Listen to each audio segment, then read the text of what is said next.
So చాలా మంది అడుగుతా ఉన్నారు, నాకు ఎంబీఏ చేశాను, లేకపోతే నేను బీటెక్ మెకానికల్ చేశాను, లేకపోతే బీటెక్ సివిల్ చేశాను, నేను శాప్ సైడ్ వెళ్ళొచ్చా అని చెప్పి.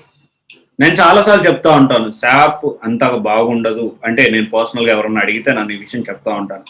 శాప్ అంటే అంత బాగుండదు, ఒకసారి ఆలోచించండి, ఎందుకంటే చాలా ఓపెనింగ్స్ తక్కువ ఉన్నాయి దానికే అని చెప్పి.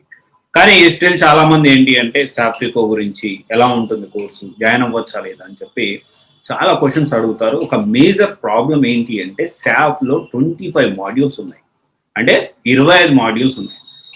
ఇప్పుడున్న సిచ్యుయేషన్లో ఏది బాగుంటుంది అంటే నేను కొన్ని ఉన్న టాప్ కొన్ని మాడ్యూల్స్ అనేది నేను చెప్తాను. ఆ మాడ్యూల్స్ నేర్చుకుంటే కంపారిటివ్లీ కొంచెం త్వరగా జాబ్ వచ్చేదానికి అవకాశం ఉంది ఇన్ శాప్. బట్ ఏంటి అంటే శాప్ అనేది ఫ్రెషర్స్కి 100% ఫ్రెషర్స్ కానీ ఎక్స్పీరియన్స్ కానీ అంతగా మనము ప్రిఫర్ చేయాల్సిన కోర్స్ కాదు. ఎందుకంటే ప్లేస్మెంట్ అనేది చాలా తక్కువ ఉంటుంది, కొంచెం కష్టం కూడా.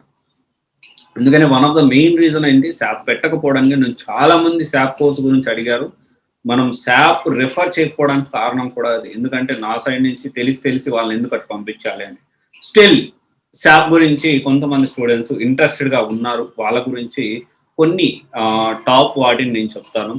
సో అవి ఒకసారి చూడండి. ఇప్పుడు ప్రజెంట్ రన్నింగ్లో ఉన్నాయి SAP financial accounting FI, SAP controlling CO, SAP sales and distribution SG, next వచ్చి SAP production planning PP, next SAP materials management MM, SAP quality management QM, SAP human capital management HCM. So ఇవైతే ఉన్న వాటిలో top. ఏం లేదు, SAP అంటే it's is nothing but storage management.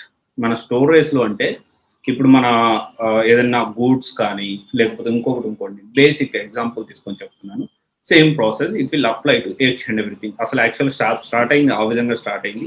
ఒక storage రూమ్ని కానీ దాంట్లో ఉన్న సామాన్లు అన్నిటినీ లెక్క చూసుకోవడానికి, పర్ఫెక్ట్ క్వాలిటీ చెక్ చేసుకోవడానికి, వీటన్నిటికీ సంబంధించింది శాప్ అనేది. చూడండి, ఈజీ అంటే మొత్తం అకౌంటింగ్ సంబంధించింది ఉంటుంది శాప్ ఎక్కువగా.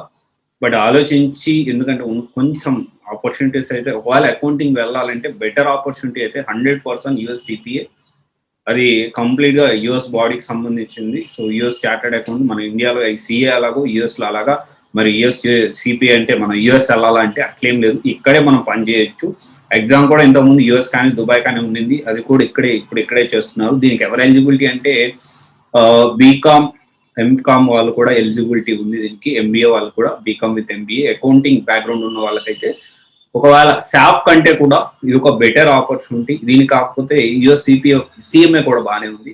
ఇవి రెండు టాప్లో ఉన్నాయి. ఇవి కాకుండా అంటే యూకే సిఎంఏ కూడా బాగానే ఉంది. సో ఇది ఒకసారి చూడండి. బట్ శాప్ అనేది ఒకవేళ తీసుకోవాలంటే 1కి 10 సార్లు రీసెర్చ్ చేసి ఇంకా మెంటల్గా ఫిక్స్ అయితే, మీకు చాలా ఇష్టం ఇంకా మెంటల్గా ఫిక్స్ అయితే అప్పుడు వెళ్ళండి. నా సైడ్ నుంచి అయితే నేను అంతగా ప్రిఫర్ చేయనది వద్దు అనుకుంటున్నాను. సో ఒకసారి ఆలోచించండి. Thank you. This is Vanya. సరే.